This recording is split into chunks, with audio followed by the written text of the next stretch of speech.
We all remember Abraham Lincoln as the leader who saved our Union.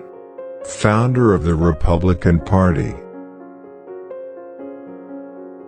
Americans still believe in an America where anything's possible, they just don't think their leaders do. But what we can do, as flawed as we are, is still see God in other people, and do our best to help them find their own grace. That's what I strive to do. That's what I pray to do every day. I cannot swallow whole the view of Lincoln as the great emancipator. Even when folks are hitting you over the head, you can't stop marching. Even when they're turning the hoses on you, you can't stop. What makes us Americans is our shared commitment to an ideal, that all of us are created equal, and all of us have the chance to make of our lives what we will. We need to keep making our streets safer and our criminal justice system fairer, our homeland more secure, our world more peaceful and sustainable for the next generation. When we think of the major threats to our national security, the first to come to mind are nuclear proliferation, rogue states and global terrorism. But another kind of threat lurks beyond our shores, one from nature, not humans, an avian flu pandemic. I believe in American exceptionalism, just as I suspect that the Brits believe in British exceptionalism and the Greeks believe in Greek exceptionalism. In America, there's a failure to appreciate Europe's leading role in the world. We know that the nation that goes all in on innovation today will own the global economy tomorrow. This is an edge America cannot surrender. My parents shared not only an improbable love, they shared an abiding faith in the possibilities of this nation.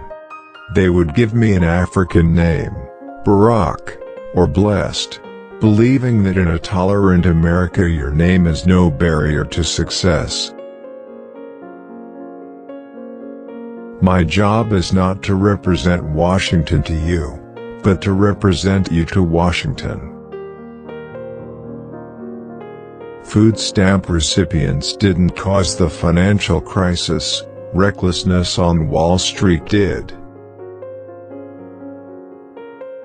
You have young men of color in many communities who are more likely to end up in jail or in the criminal justice system than they are in a good job or in college. And, you know, part of my job, that I can do, I think, without any potential conflicts, is to get at those root causes. Where the stakes are the highest, in the war on terror, we cannot possibly succeed without extraordinary international cooperation. Effective international police actions require the highest degree of intelligence sharing, planning and collaborative enforcement. I'm a Christian by choice. After 2014, we will support a unified Afghanistan as it takes responsibility for its own future. There's not a liberal America and a conservative America, there's the United States of America. As a nuclear power, as the only nuclear power to have used a nuclear weapon, the United States has a moral responsibility to act.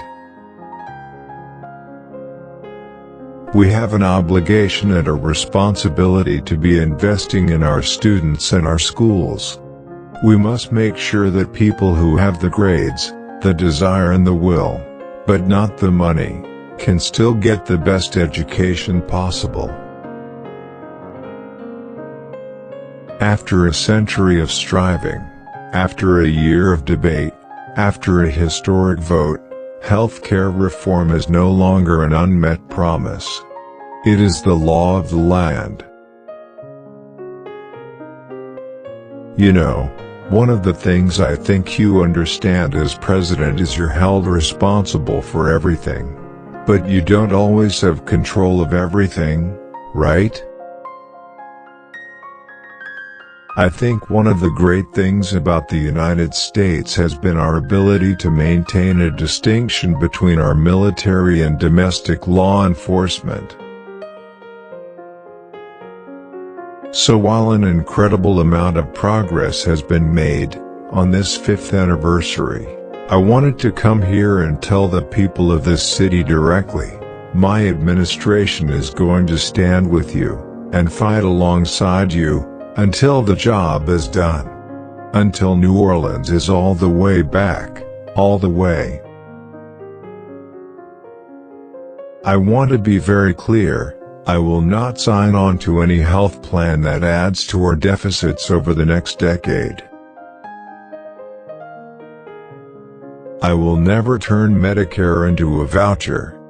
No American should ever have to spend their golden years at the mercy of insurance companies.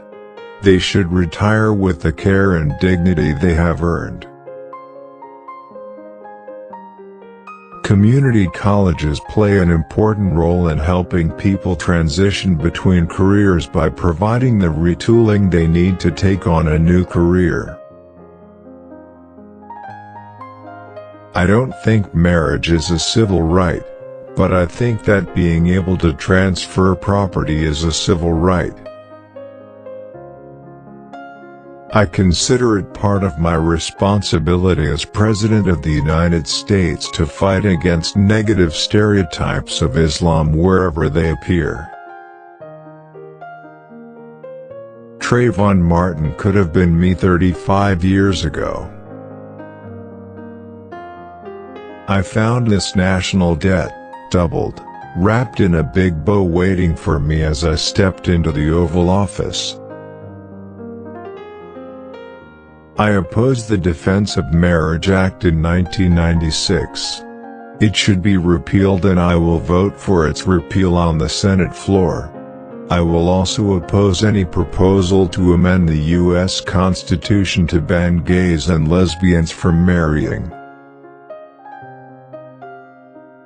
No one is pro-abortion.